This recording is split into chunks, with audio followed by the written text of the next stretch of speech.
I'm David Speers. Welcome to Insiders. It's budget week and we're on track to see another Treasurer forecast a surplus. Jim Chalmers will be cautious though. He's seen this movie before and doesn't want to be overconfident about getting back in black until it actually happens. The revenue boom, thanks to soaring commodity prices and in particular a stronger jobs market, is expected to be short-lived. Longer term, the budget remains in structural deficit as spending grows. The government is taking some modest steps to fix it, today announcing plans to increase the tax on big gas producers. More immediately, those struggling to put food on the table, put a roof over their head or visit a doctor are hoping for help on Tuesday night. Later, I'll interview the Shadow Treasurer, Angus Taylor. But first, here's the panel: Sean Kelly, Jacob Greber and Patricia Karvelas. Before we get into the nitty-gritty of some of these budget details, let's start with the big picture. Sean, what is the government trying to achieve with this budget? I think its messaging is actually pretty simple when it comes down to it. It's trying to say there are a whole bunch of things we're trying to do, but we can't afford to do absolutely everything. And beneath that second message, we can't afford to do everything, I think is an even more important message for them, which is that this Labor government understands that we can't afford to do everything. I think whenever you're talking about Anthony Albanese, you have to remember sequencing. This government is all about sequencing. You saw that in the election. Albo said, here are the 3 years, this is what I'm going to do, and that's exactly what he did. And similarly in government, he's been absolutely explicit. This first year, and this budget lies within the first year, is about establishing a tone, it's about establishing expectations, and they want people to believe that this government is engaged in a project of fiscal responsibility. And that is crucial when they get to the next budget, which they're already thinking about. If they're going to embark on wider reform then, they don't want that to be seen as this is what Labor governments do, they tax and spend. They want it to be seen as part of the journey that began in this budget, which is fiscal responsibility. Yeah, PK, expectation management is critical in the lead up to any budget. You know, this hasn't been entirely easy given the pressure to do more on JobSeeker in particular a couple of weeks ago. How do you think the government's managed the lead in, the narrative it's trying to build heading into this budget? Well, look, I think it's actually managed it fairly well, although it's had a few moments where things have gone a little off the rails, which have disrupted its message. I absolutely agree with Sean that this is about them sending the message that they are the better economic managers. Now, this is a huge thing for Labor because this has dogged them really historically, that they are quick to spend but not think about actually broader economic management. For the Treasurer to be delivering a surplus, right, is extraordinary if he's able to do that on Tuesday night.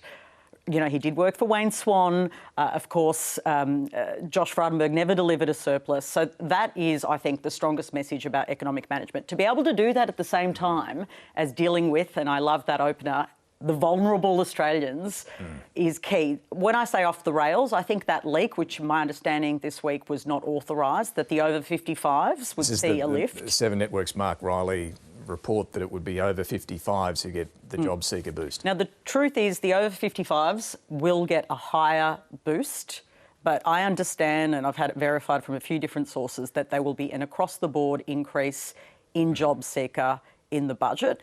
That wasn't the part of the story that was revealed the other day, and I think it meant that there was red-hot rage. There certainly was on my text line from young people, or younger than 55, saying, how about us? Yeah. We can't afford to feed our families. I want to come back to that issue and who really needs help. We'll get to that later in the program. On the prospect of a surplus, though, which now looks pretty evident, Jacob, you heard a bit from Jane Hume. Others in the coalition say our drover's dog could produce a surplus in this situation. It's interesting, Jim Chalmers this morning has been pointing out, well, actually, this big revenue boom, the biggest part of it is the better jobs market. Only a fifth of it is the commodity prices. Yeah, so look, it's a tricky dance for him, and it sounds like in the last week, as it became more obvious that a surplus was within reach, that he's come under pressure to spend some of that money. Now, we'll see on Tuesday the full detail of that. He's certainly rhetorically pushing against that and has been doing so very hard for weeks now. His door's being run down by colleagues with various spending suggestions. And that's the difficulty. He's got to look after people who are obviously suffering in this sort of environment of rising prices. But he can't spend his way out of this broader problem of high inflation. So it's a real challenge for him. One thing he did say this morning, he's spoken to the ABC's Andrew Probyn. He's given a bit more detail on one element of the cost of living relief, and that's the energy bill relief. He gave some numbers as to how many will benefit. Well, more than 5.5 million households will get some assistance with their electricity bills, and around 1 million small businesses will be eligible as well. And they will all be eligible for several $100s to help with their electricity bills, to take some of the edge off what is the key drivers of these cost of living pressures. 5.5 million households, 1 million small business. That's quite a lot. It's getting towards 40-50% of households. And they're not getting checks in the mail, because the fear is that would be inflationary. Yep. So do we know how exactly they do this? Well, I think the suggestion is that it'll be via your retailer. The energy retailer will lower your bill. Right. So in that sense, it'll bring the CPI, the inflation index, down by that much. Now, economists will have a big argument this week about whether that's actually adding to the overall size of the economy. But the Treasury advice will be this is down. That it's dampening it, yes. But in essence, the household then has extra dollars to spend. Yeah, at the end of the day, the big test for the Treasurer, and he knows this, is, you know, day after, or actually budget night after he delivers the speech, but of course all the economists are in the lockdown and are across it, whether they argue that it's inflationary or not. Now, he wants at least the majority of the economists that matter to say that it's not inflationary. And that it's targeted and it's really well targeted to those who need it most. And I think that the broad campaign that's been run by essentially, you know, the social services welfare sector for a rise in the job seeker payment, which is key to all of this, has been extraordinary. It's been one of the best campaigns I've seen, and I believe has had an enormous impact on the government's deliberations. And that internal pressure from the Labor backbench too, there's a lot of them. It wasn't a small number for a government that's quite young. And the view was internally from those people who wanted that to happen that if not now, when were they going to do it? Yeah. That they needed to actually put the accelerator on now. And it seems to have worked. The across-the-board nature of it, I think, is quite key. But at the same time, as Sean said, the Treasurer needs to send the very key message that he is not a spendthrift, if I can be blunt, that he is not the kind of guy who will just, you know, throw out the checks and be random about it, that it will be targeted and to those that are on their knees. He's not going to give all that they're asking for, though. The $24 billion increase in job seeker, he's made that clear. What he has also announced this morning is the change on the PRRT, as it's called, the Petroleum Resource Rent Tax. This is a tax that hits offshore LNG exporters. They're pretty generous, though, the deduction rules. Some of the projects have basically not paid any tax under that PRRT, the way it's constructed at the moment. So they're changing it. You can now only deduct against 90% of your revenue instead of 100%. 10% fair game, as it were. Yeah. We'll raise $2.4 billion over 4 years, we're told. What do you think, Sean? Is this a understandable tax grab?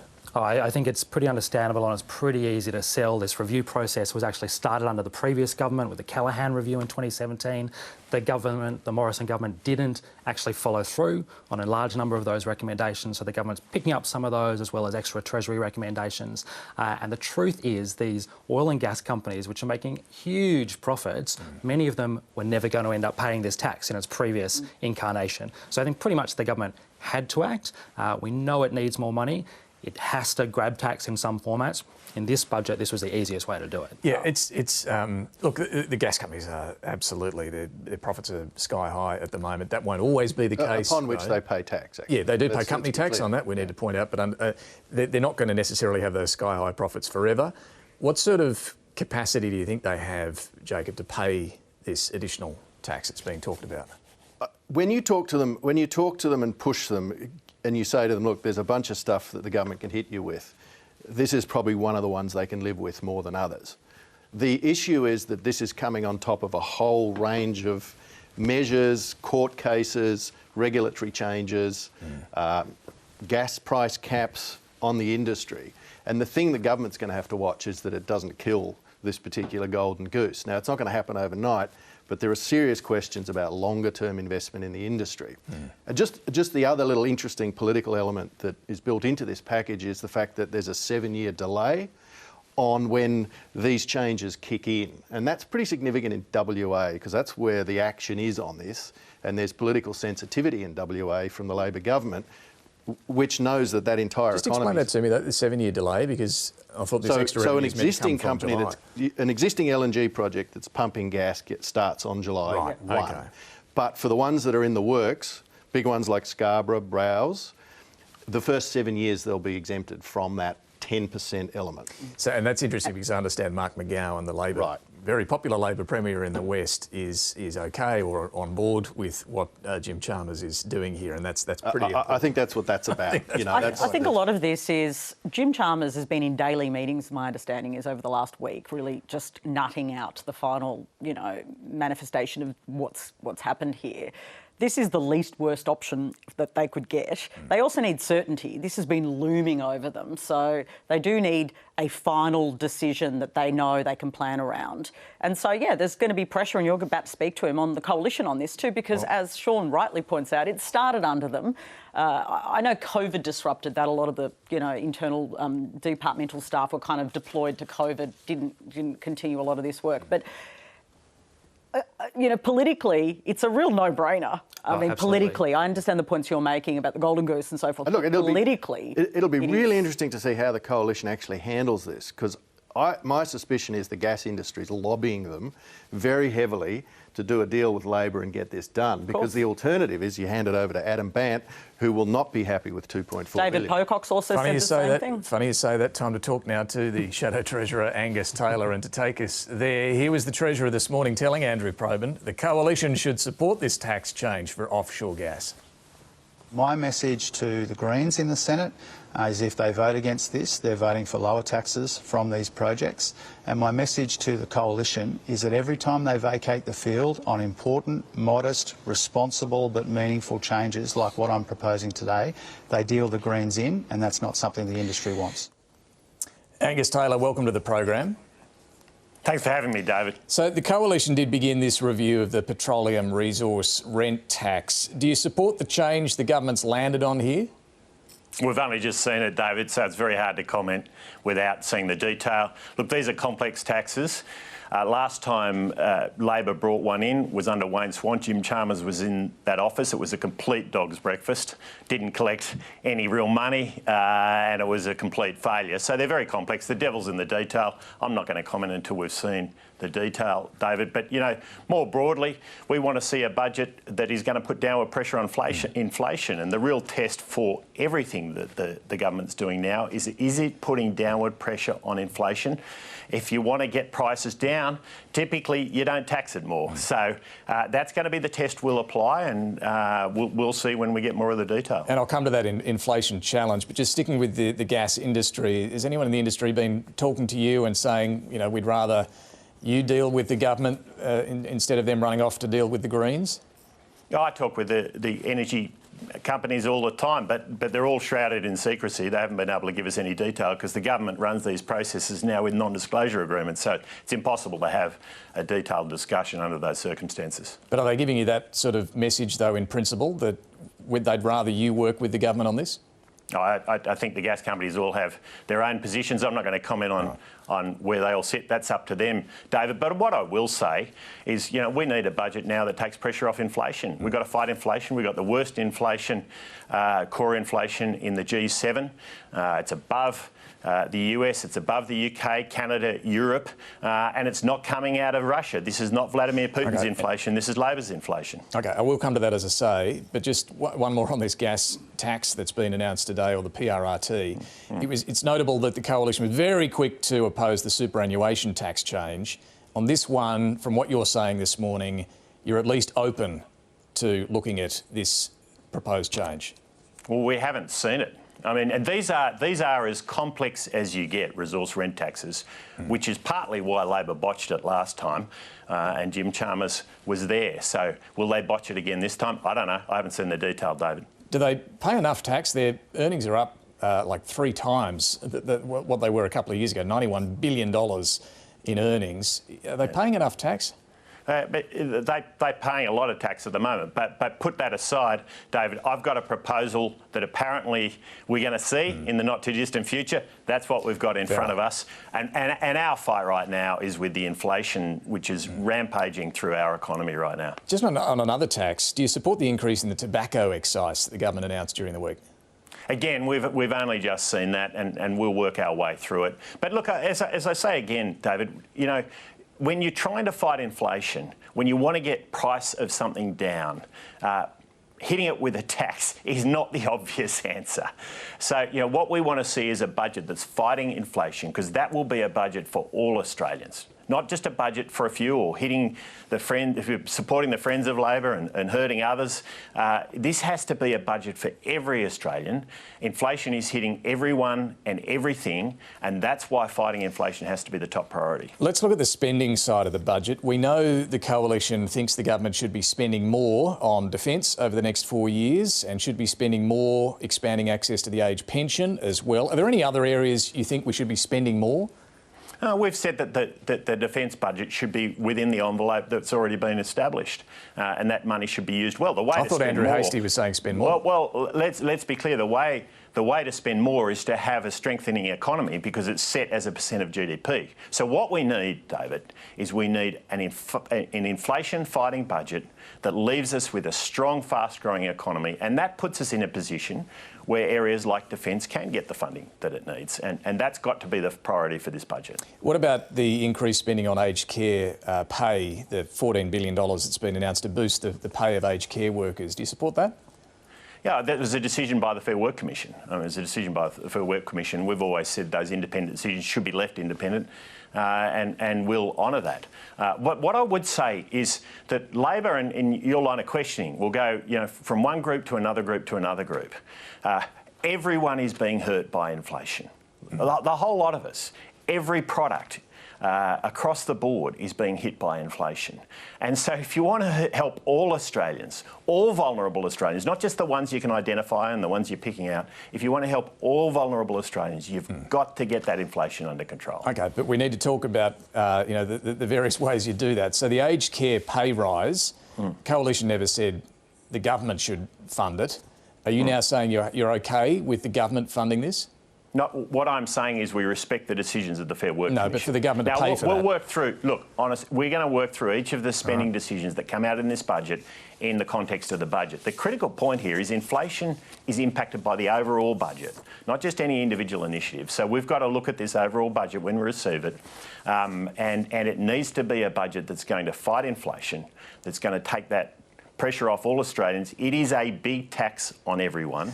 And this is the best way for all Australians, including aged care workers, to be better off, to make sure that there's lower inflation and they get stronger real wages as a result. I suspect I know the answer to this one too, but I've got to ask, JobSeeker, what about that? Should that be increased? Well, you know, the truth of the matter right now, David, is we've got over 430,000 vacancies in the economy. That's almost as many vacancies as unemployed Australians. We haven't seen that ratio in living memory. This is an extraordinary situation. The priority right now has to be helping people into work and making we've got downward pressure on inflation when they get into work so that their real wages are strong. That's got to be the priority. And I think Australians understand that. I mean, if you walk down the main street of any town or suburb these days, you will see work wanted signs in the windows. There's a lot of jobs around. Our challenge is to get people into work. And that's why policies like the one we announced on pensioners, the work bonus, is so important. It gets more people into work. So that sounds like a no to increasing JobSeeker? Well, as I say, we'll look at each of these policies in the context of the budget. But I've got to say, there's a lot of vacancies out there, David, and the priority's got to be getting people into work, not cash splashes, because the truth of it is inflation economics is different. If you throw money at it, you make it worse. That's what's so different from what we've experienced in the recent past. All right, well, let's talk about inflation. If that is the big thing the government has to do, how should they do it? Well, first and foremost, you've got to commit to it. You've got to commit to making sure that it is your priority. And we know that means managing your budget carefully. Look, a drover's dog can deliver a budget surplus this year. We know that. And we saw a budget surplus from the moment the Victorian and New South Wales economies were opened up in 2021 through to the election. The budget was in surplus. So the government's inherited this situation and they can deliver that in the short term. The challenge is this though, David, the real test is, can they deliver budget balance on an ongoing basis? Because that will take pressure off, and the key to that is not taxing more, It's managing spending, making sure the economy is growing faster than spending. That's how we did it between 2013 and 2019, and it worked. But can you just give us one idea as to what they should do to put downward pressure on inflation? Well, I will emphasise again, the first and most important thing is commit to budget balance. They took their commitment to budget balance out of the last budget. Okay, commitment's great, but what's one idea to put downward pressure on inflation? I will come back to that, but I'm emphasising commitment because if you don't commit to something, you're unlikely to ever achieve it, David, and that's why it's so important. But we've already said in recent months there's $45 billion of spending, $18 billion of interest costs associated with that, which we disagree with.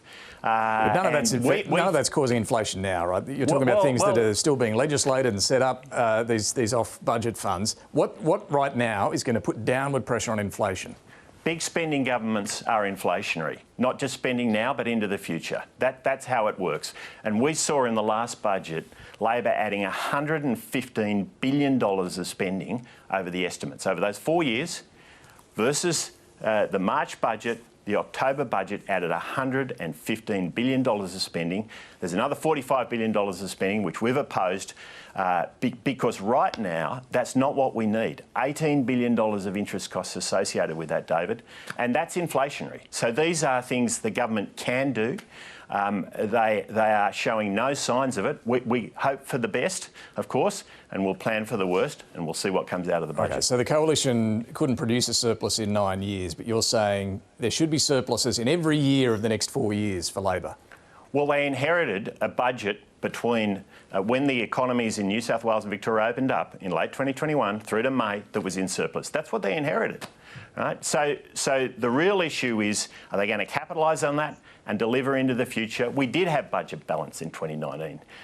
We did have budget balance. We inherited a trajectory to $650 billion of debt. We brought that down. We got back to budget balance. The pandemic hit, and we were back in budget balance immediately that the economies opened up. That was a remarkable outcome and a remarkable situation, and one that Labor doesn't want to talk about because it puts pressure on them to deliver sensible outcomes, to manage their spending, and to take pressure off inflation because... No, I was going to say, so you are blaming Labor for the inflation problem we've now got, but you're not giving them any credit for being able to produce a surplus? Well, I'm blaming Labor for not taking responsibility for bringing down inflation. I mean, we have the highest inflation in the G7. Well, the highest for core inflation in the G7. I've heard you make this point a few times during the week. It's actually some G7 economies where inflation is higher than Australia, not in Germany, Italy, the UK. But in those where it's lower, like the United States, notably, interest rates are a hell of a lot higher than they are in Australia. You've got to acknowledge the full story here, haven't you? Core inflation in Australia is higher at 6.6% core inflation than these other economies across the G7. So we are facing. Well, you know, core inflation is what economists look at, David, for good reason. So we are in a situation where this government isn't taking responsibility. It added $115 billion of spending. There's all sorts of extra spending it's looking at now. The more the Treasurer talks about restraint, we know the more he's planning to spend. That's the doublespeak we're getting from Labor right now. Just on a couple of other issues quickly. Another 2-year delay announced for the Snowy Hydro 2.0 scheme. We don't know what the full cost is going to be now. Do you still think this is a project worth continuing with? Yeah, I think it is. But, I mean, Labor should be holding its contractors to the terms of their contract. Those contracts were strong and firm, and they should be holding them to the terms of the contract. They'll have to explain to you why they have chosen not to do that. But I've got to say, you know, Chris Bowen, when it comes to these projects, he's more focused on fighting the coalition than he is on fighting inflation. These are important projects to make sure we put downward pressure on prices. He's given up on his $275. He needs to get on with the job. And Stuart Robert has announced that he'll be quitting politics. The coalition's just been through a bruising and ultimately unsuccessful by-election in Aston. Now you're facing another one in Fadden. Is this another test for Peter Dutton? Look, I think all elections and by-elections, are they're all tough, David. They always will be, and you know. But I do think it's a test of whether Labor's going to get inflation under control in the economy. And a test for Peter Dutton, though. Well, I think it's a test for whether inflation is being dealt with. Look, the truth of the matter is we know there is no bigger conversation around the kitchen table right now than this inflation that is hitting. It's a tax on everyone and everything. And we want to see a budget that deals with that. And no doubt that will be a feature in the coming months, including in these by-elections. This is Fadden, though. Surely, how confident are you? Surely the LNP can hold Fadden. Well, as I say, every election and every by-election is tough. That's the nature of modern politics Things in aren't Australia. that grim for the coalition, are they, Fadden?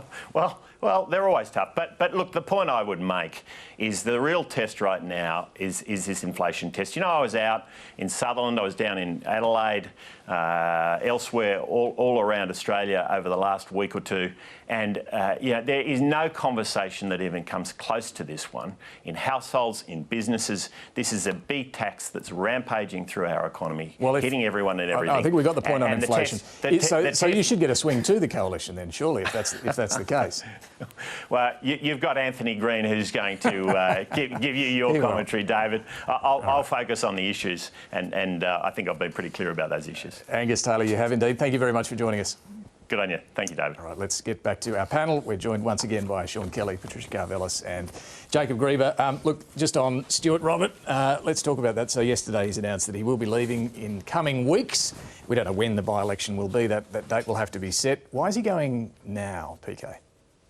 Why is he going now? He says to spend more time with his family, but that's why then. We do David, hear this from time to time. He is desperate to spend more time with his family. Look, I think you'd be, especially the political nerds that watch this show, would have to be under a rock not to have seen the many stories, particularly in the Nine papers, about contracts and negotiations. I'm not going to get into all of those many revelations, but there is a trove. Yeah. There's he maintained his innocence in all of that, but the stories are compelling. Then you've also got his involvement in the robo-debt debacle. You've got the robo-debt debacle, but to be fair, there are many authors of that debacle. Yeah. He is certainly one of the most... Well, he claimed full responsibility, I think, didn't he? And also, that he lied to the public. He also... It said that because of, wasn't it cabinet solidarity or something? Cabinet solidarity, which was an unusual idea of cabinet solidarity that involves lying to the public. Anyway, there's a, I don't know, it confused me. There's a federal integrity little body that's starting. The NAC, the National Anti-Corruption Commission, starts it's in July. Yeah. Look, interesting timing. It's interesting timing. I certainly don't have a direct... comment from him to suggest that that's the reason, but the timing does all seem... I'm sure he would say it's not because of that. He would probably say that. I probably wouldn't want to be sitting in the Parliament as I was potentially, although we don't know if it will be seen by the NAC, these particular stories, but, an educated guess would be perhaps it would have a look under that little doona. Lots of hypothetical scenarios waiting for you here. His political time has not been smooth at the moment. No, and he acknowledged that. And he's very tarnished. But this is, can I just say, we're also going to get Scott Morrison. He's on the cusp, clearly, of a by-election, but I don't know if they'll happen at the same time or if they'll coordinate it. Poor old Peter Dutton. I mean...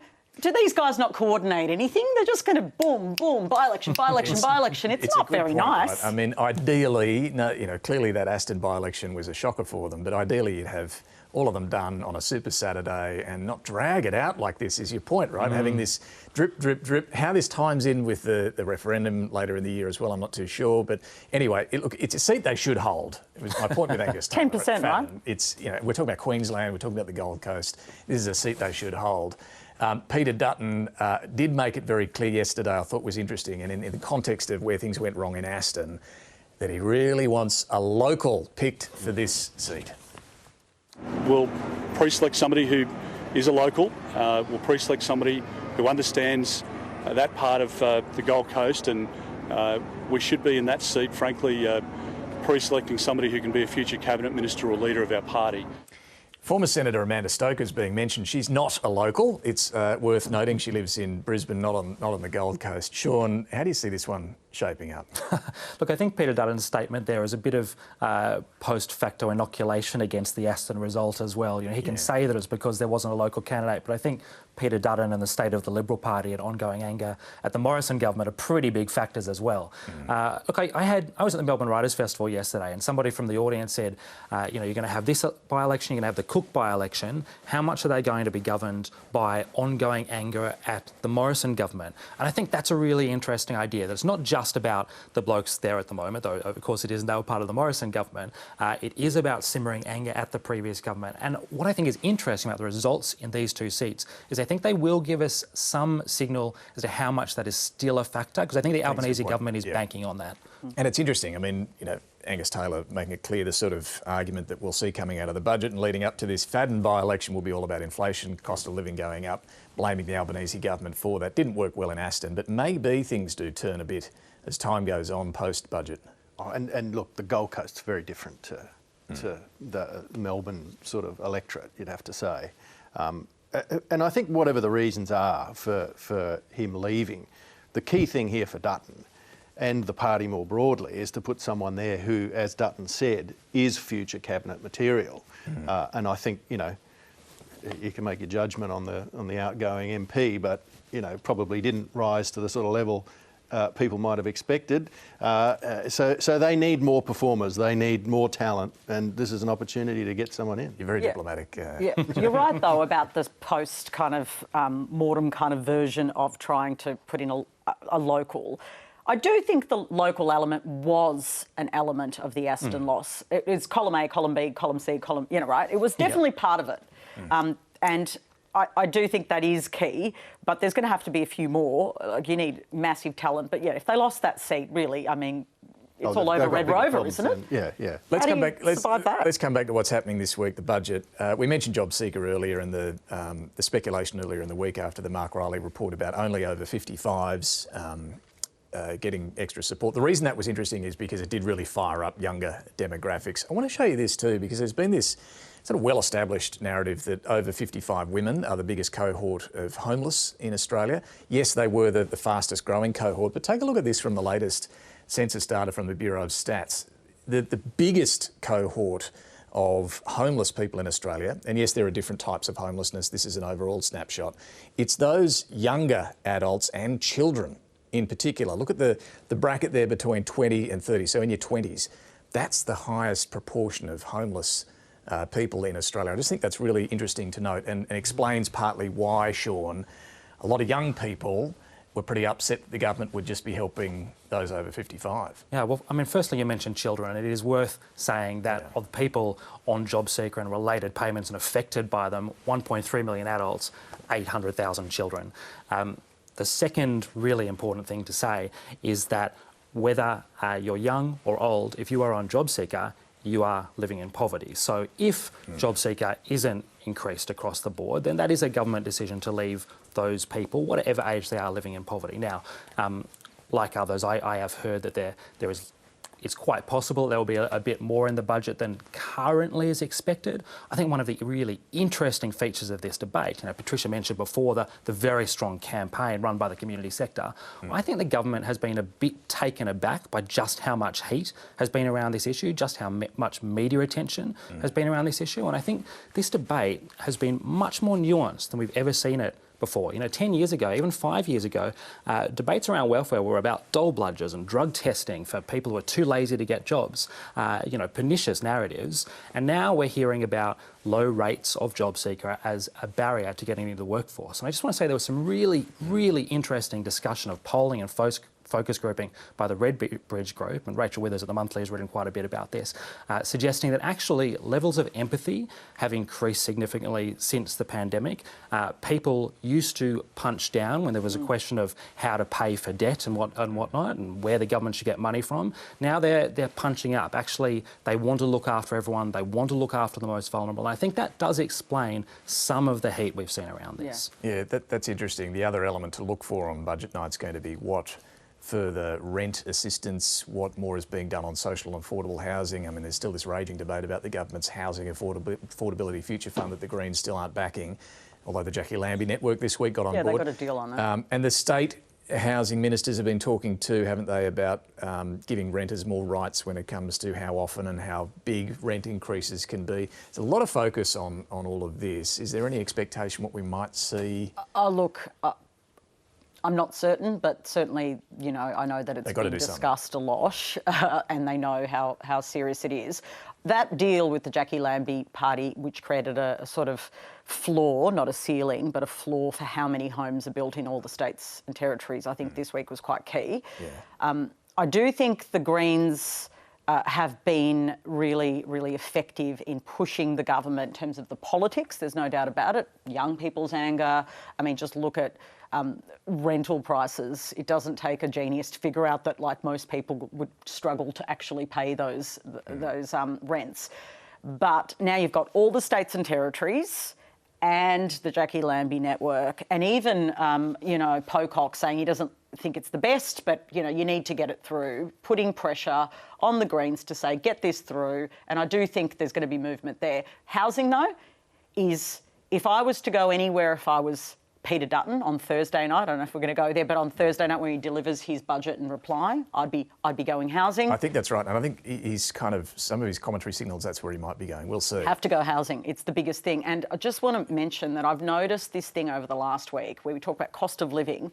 I think the coalition is going to go increasingly hard on migration and the numbers coming in and the lack of housing, because from the left and the right, again, there is a lot of anger about migration and housing. And on this one, we say they're not getting much traction on the other stuff.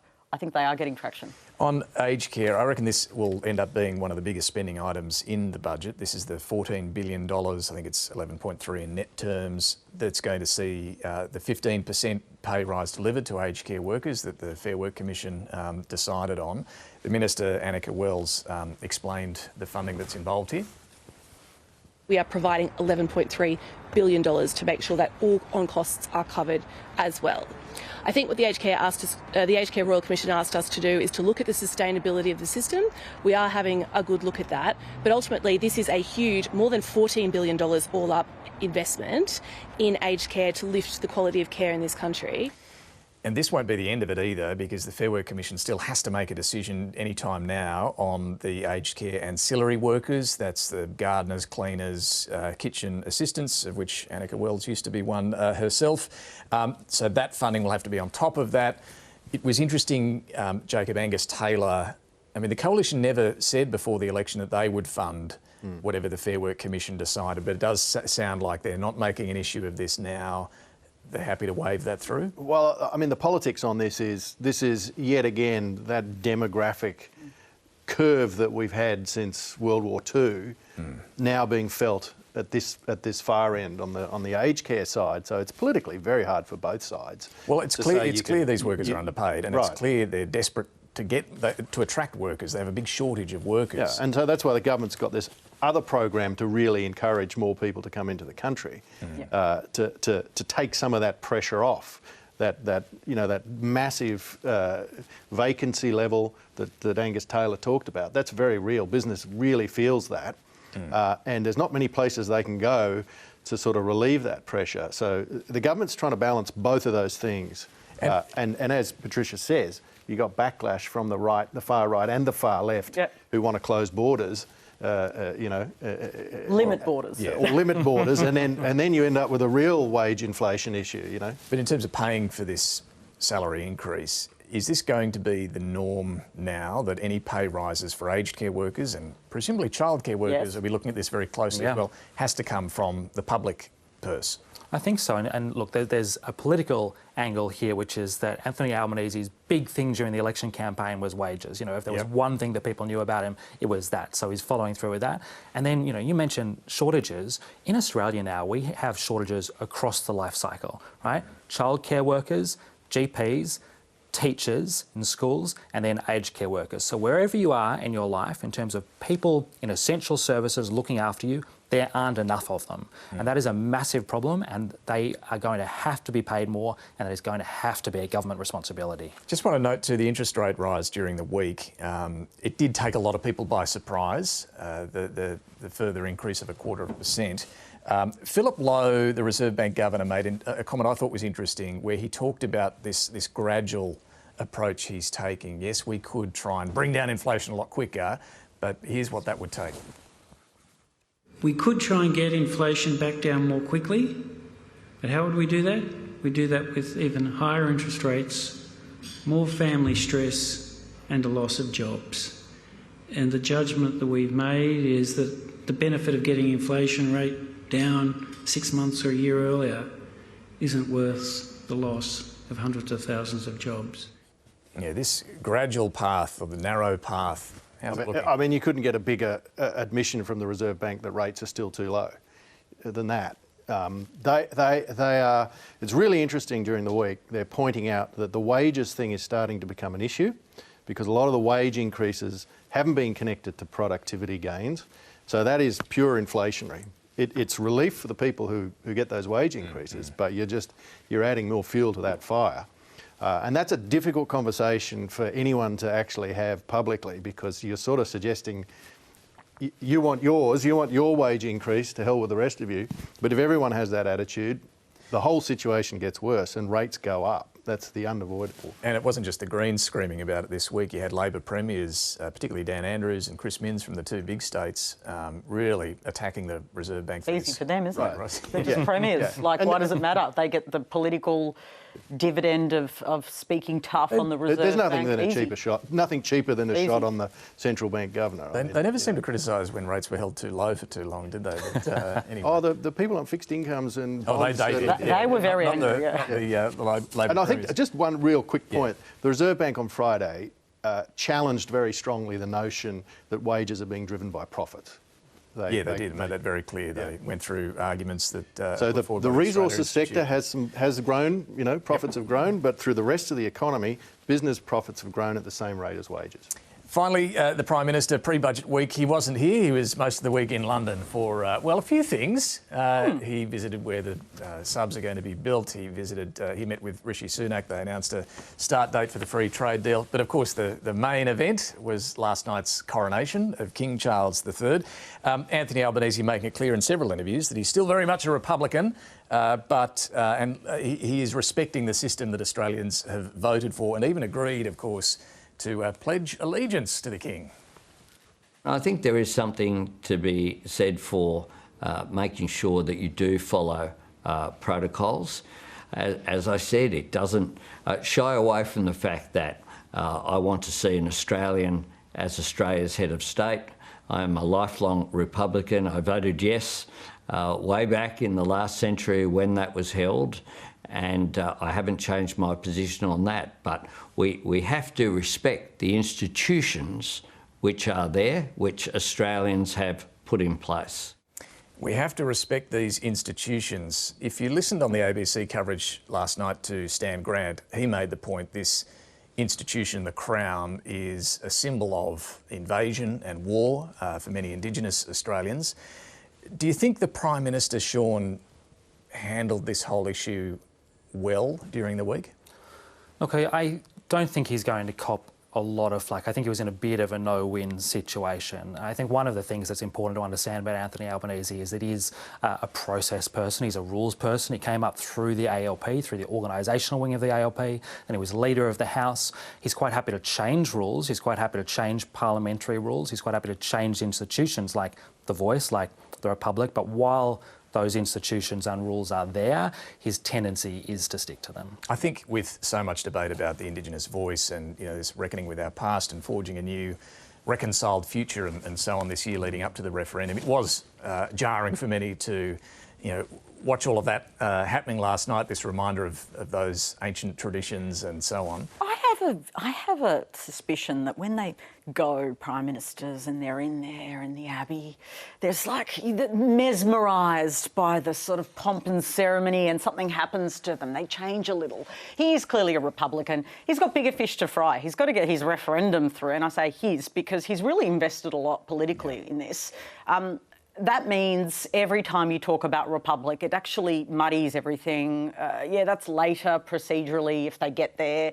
Comes back to sequencing again. It does. And I actually think makes sense that he doesn't want to be talking up a republic or really committing to it. No, I agree, and he made a couple of interesting points during the week. One, that he doesn't want to have lead a government that's constantly focused on constitutional debates. Like he really wants to get the Indigenous voice done. We'll see what happens after that. Has to be sort of from the ground up, the movement for a republic. And the other point he made, yes, he's a Republican, but he still very firmly believes it should be an appointed president, not an elected president. I thought that was an interesting thing because that's still unresolved amongst Republicans, right? Well, we're going back more than, 20 years? Last century. Back to that old argument. I think he's entirely consistent. You respect the institutions by going to a big shindig like that. And it was fascinating to watch. I mean, just bizarre, some of the stuff. But great. Like, the world would be a sadder place if we didn't have that sort of thing. But secondly, by respecting the institutions, you have more moral authority to then make an argument about changing them, I think. Whereas if you're just wrecking them, you put people offside. Yeah, it's like that kind of, I respect it because it currently exists, and now we move on. Yeah. And I mean, that institution, you can argue about it, but the Brits have gifted Australia a whole lot of stuff that have helped make us one of the richest, people on earth. So it's not all bad. All right, our panel, Sean Kelly, Patricia Karvelas and Jacob Greber, will be back shortly with some final observations. Time now for Mike Bowers and Talking Pictures.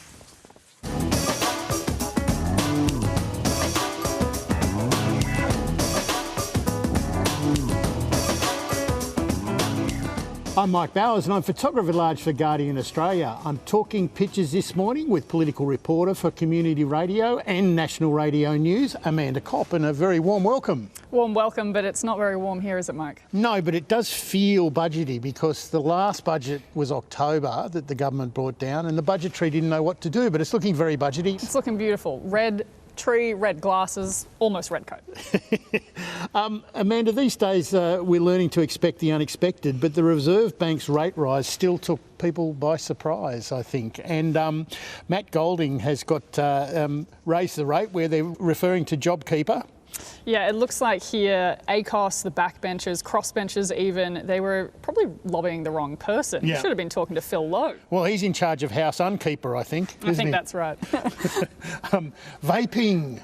Vaping, indeed. Here we've got the old inflation dragon considering taking up vaping. If the dragon is addicted to inflation, the RBA is certainly addicted to interest rate rises. They just can't help themselves. Just one more. The dragon saying maybe taking up vapes could help get me off smoking the economy.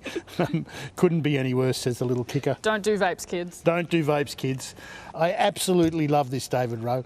I actually think that the cartoonists have turned on the government, like the honeymoon's over. I agree, yeah. I agree. And there's so much in this particular one. My favourite little bit was this tiny murd sandwich, if we have any kind of French translation there. Yeah, and he's got his foot on the Sharon football, little hat tip to the Tassie team that got the go-ahead this week and the money that the federal government's pumping into it.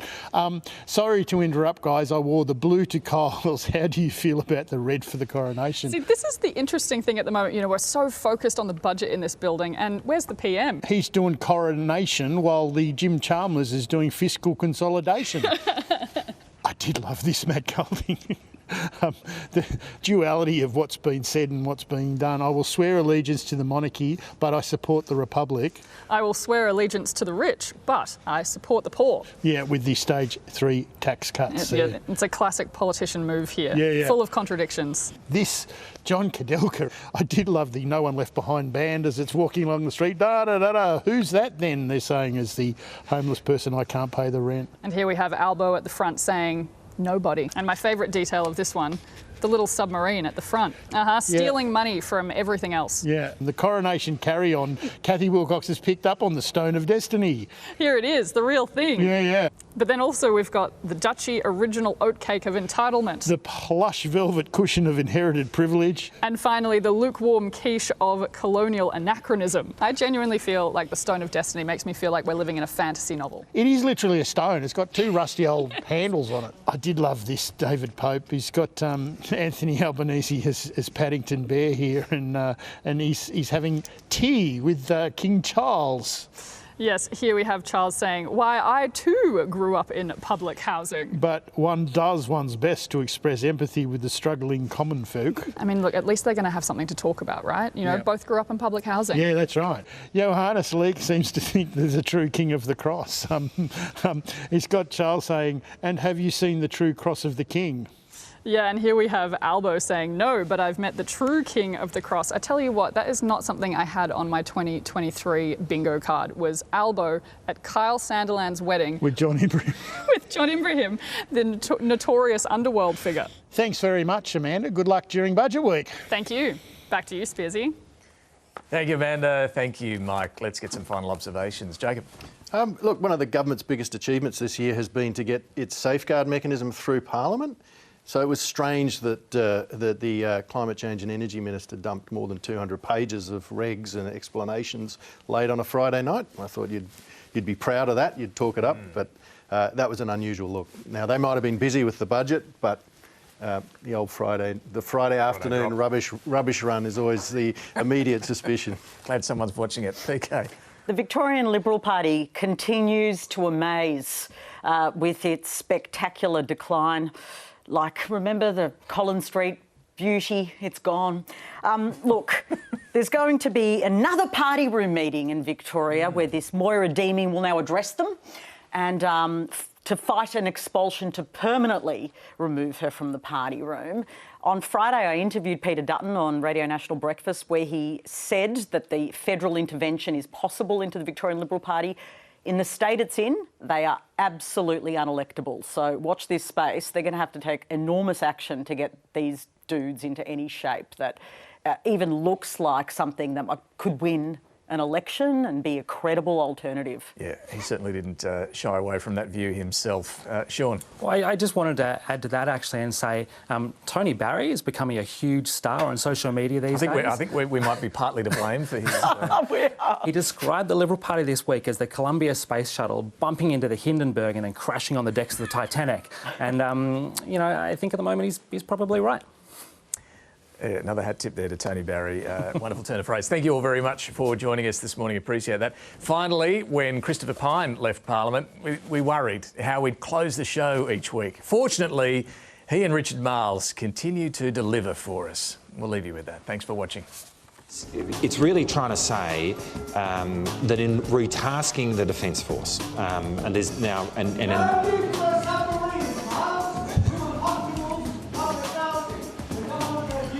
Thank you. We can have both. Yeah, we'll do them too. It was polite in the way that as protesters Under go. Labor governments, we can have everything. Money coming out of our ears. You're making us all feel very excited about being here.